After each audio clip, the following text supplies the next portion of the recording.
Good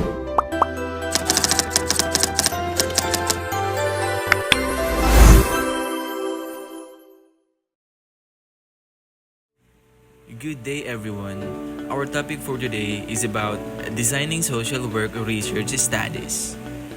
We'll talk about different research designs and the method used in social work research.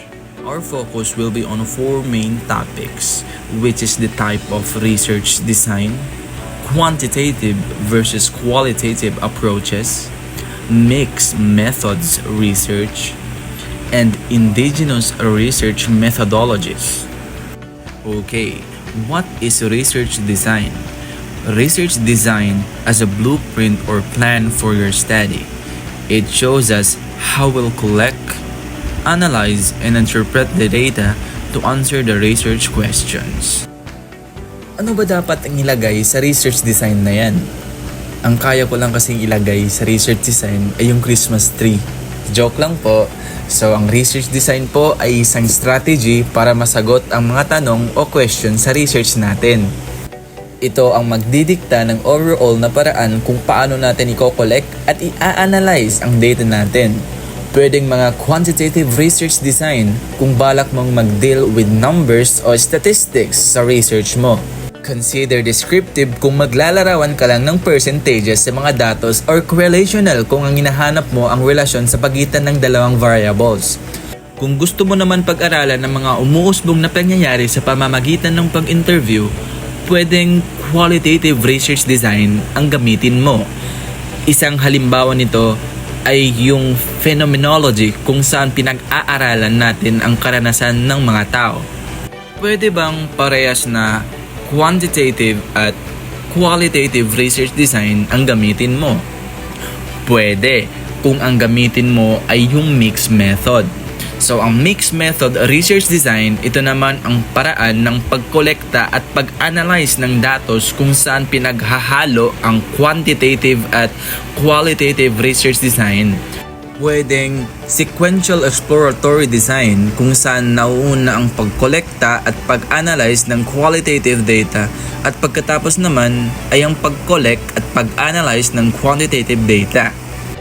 The other way around is sequential explanatory design kung saan mas nauuna ang pag-collect at pag-analyze ng quantitative data at pagkatapos naman ay ang qualitative data.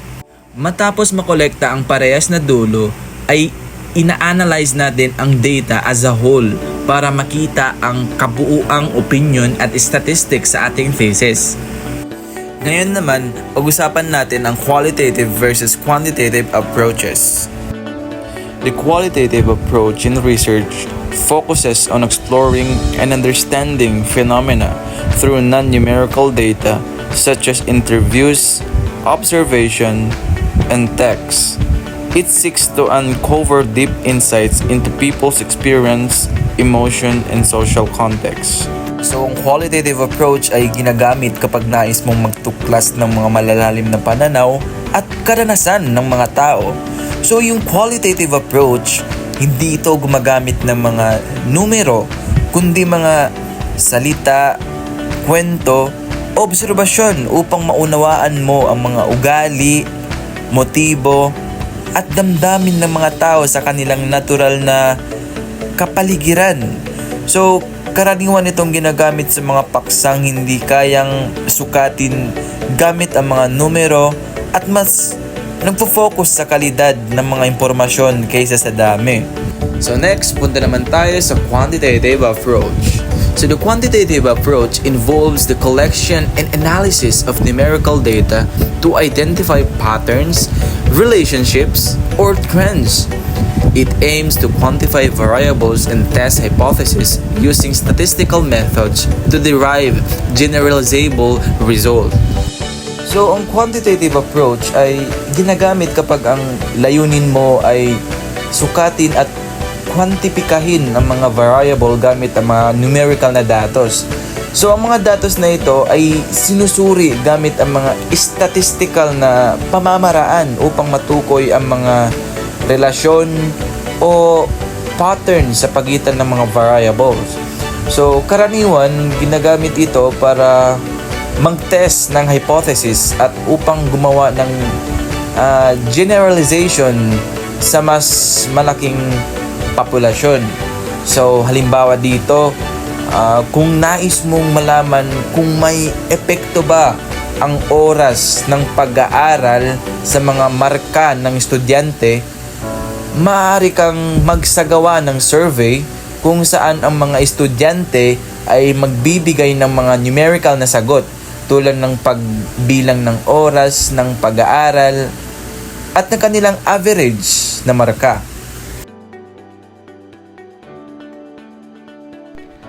Mixed methods research is a popular method for researching today, allowing for a deeper exploration of a research question by utilizing a blend of qualitative and quantitative data. By blending both quantitative and qualitative data, mixed methods research allows for a more true exploration of a research question. It can answer complex research queries that cannot be solved with either qualitative or quantitative research. Ang mixed methods research ay isang paraan na pananaliksik na pinagsama ang quantitative at qualitative upang mas malalim na maunawaan ang isang problema sa pananaliksik. Ginagamit ito para masagot ang mga komplikadong tanong na hindi kayang sagutin ng iisang uri lamang ng pananaliksik.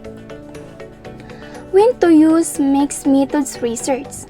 Mixed methods research is a great choice when quantitative or qualitative data alone will not sufficiently answer a research question. By collecting and analyzing both quantitative and qualitative data in the same study, you can draw more meaningful conclusions. Ang mixed method research ay ginagamit kapag hindi sapat ang quantitative o qualitative na datos para masagot ang tanong ng pag-aaral sa pamamagitan ng pagsasama at pagsusuri ng dalawang uri ng datos, nagkaroon ng mas malalim at mas makabuluhang conclusion ang pananaliksik.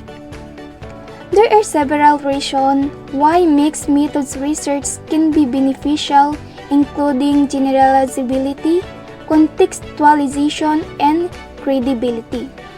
Halimbawa, kung nagsasagawa ka ng survey tungkol sa kagustuhan ng mga mamimili sa isang produkto, maaari kang mangalap ng quantitative data tulad ng ilang tao ang pumili ng bawat produkto at ang kanilang edad o kasarian. Pero kung nagdadagan mo ito ng qualitative data gaya ng panayam o talakayang panggrupo, mas maiintindihan kung bakit mas gusto ng mga tao ang isang produkto kaysa sa iba. Strengths of mixed methods research. Mixed methods research designs combine the strengths of qualitative and quantitative data, deepening and enriching qualitative results with quantitative data and validating quantitative findings with qualitative data.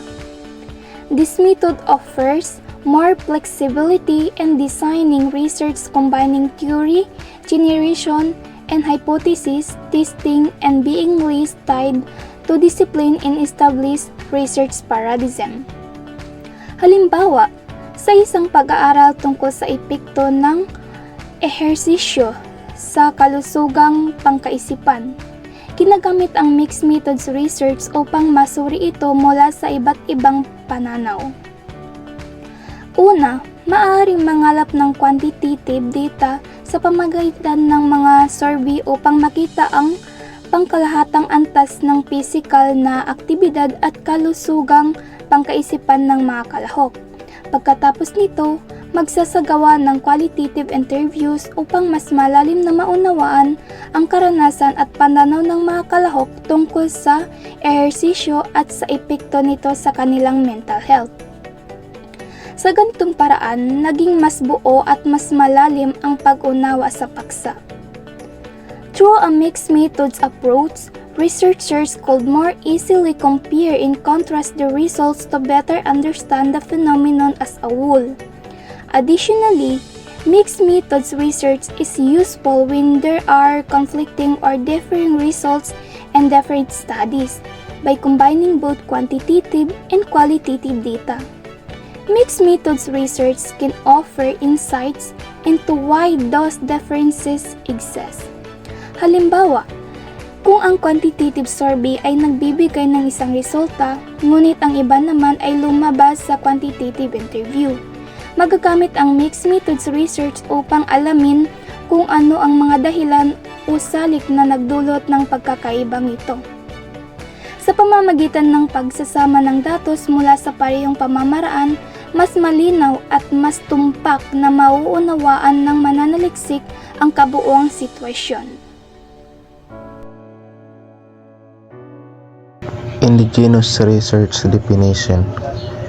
Indigenous research refers to research that is based on the knowledge, tradition, methodologies, and experiences of indigenous peoples.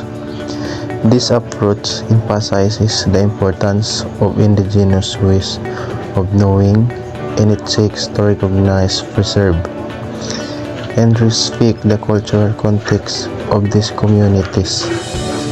Indigenous research integrates these unique perspectives into the academic field, using frameworks that are grounded in indigenous worldviews, practices, and values rather than imposing Western indirect methodologies. Ang indigenous research ay isang uri ng pananaliksik na nakabatay sa mga kaalaman at karanasan ng mga katutubong komunidad. Hindi tulad ng tradisyonal na pananaliksik na kadalasan ay sumusunod sa mga pamantayan ng agham mula sa kanlurang mundo.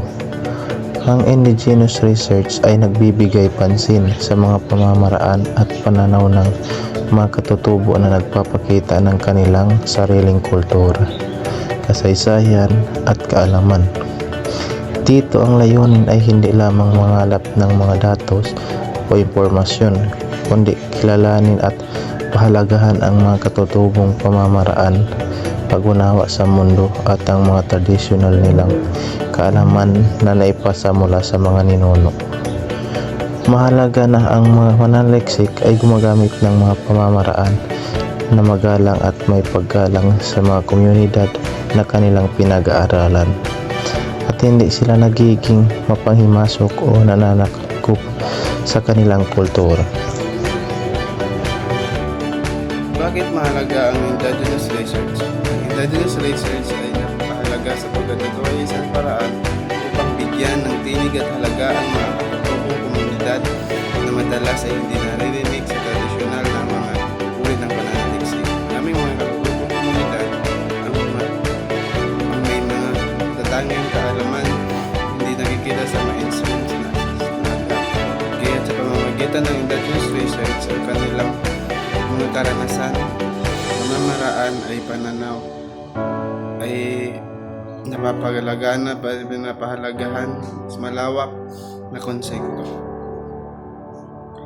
Sa ganitong paraan, natutulungan ang mga katutubong komunidad na panatili ang kanilang mga tradisyon, kultura, pati na rin ang mga kanilang mga sistemang panlipunan at pangkalusugan na matagal nang ipinapasa sa mga henerasyon. Halimbawa, isang halimbawa ng indigenous research ay ang mga pag-aaral ng mga tutubong pamamaraan ng medisina o kalusugan sa mga komunidad tulad ng mga Tiboli sa Mindanao. Ang mga katutubong komunidad na ito ay may mga natatanging paraan ng paggamit ng mga halimbawa halamang gamot, ritual at ibang pang mga tradisyonal na kaalaman. Kung magsasagawa ng isang indigenous research, hindi lang basta kukunin ang mga numero, datos o suriin ang mga halamang gamot, kundi tatanungin din ang mga matandang kasapi ng mga komunidad tungkol sa kanilang mga karanasan sa paggamit ng mga halamang gamot at mga ritual na pagpapagaling. Ang pananaliksik ay isinasagawa ng may paggalang sa kanilang kultura at pinakalapit o pinapalitan ang kanilang mga tinatapok lamang ang mga kahalagahan at kahusayan ng mga kaalamang ipinapasa mula sa kanilang mga ninuno. Sa pamamagitan nito, naging paraan ito upang mapanatili at maprotektahan ang mga kaalamang hindi dapat mawala. Bakit dapat gamitin ang indigenous research? Maraming benepisyo ang paggamit ng indigenous research sa mga komunidad. Una, ito ay nagiging pagkakataon para mapanatili ang mga lokal na kaalaman at tradisyon na hindi dapat mawala. Pangalawa, tulungan nito ang mga katutubo na magkaroon ng mas malalim na kontrol sa kanilang mga buhay at komunidad dahil sila ay may pananagutan sa pananaliksik ng pangyayari sa kanilang mga lugar at buhay. Sa pamamagitan ng ganitong uri, ang pananaliksik nagiging tulay ito upang mas mapag-unawa sa mga katutubong kultura at mas makaintindi ang iba't ibang komunidad, lalo na ang mga hindi katutubo sa mga kasanayan at tradisyon ng mga katutubo. Halimbawa, karagdagang paglalarawan. Magtayo tayo ng mga pananaliksik tungkol sa pamumuhay at mga tradisyon at teknolohiya ng mga igurot. Hindi lamang natin kukunin mga datos mula sa kasalukuyang teknolohiya o gamitin. Kung hihingi tayo ng panintulot at pakikinig sa mga matatanda at leader ng komunidad, mahalaga na paggawa ng pananaliksik, sinasaalang-alang ang mga prinsipyo ng mga two-way learning, kung saan natututurin ang mga pananaliksik mula sa mga katutubong komunidad at hindi lamang sila ang pagbibigay ng mga kaalaman.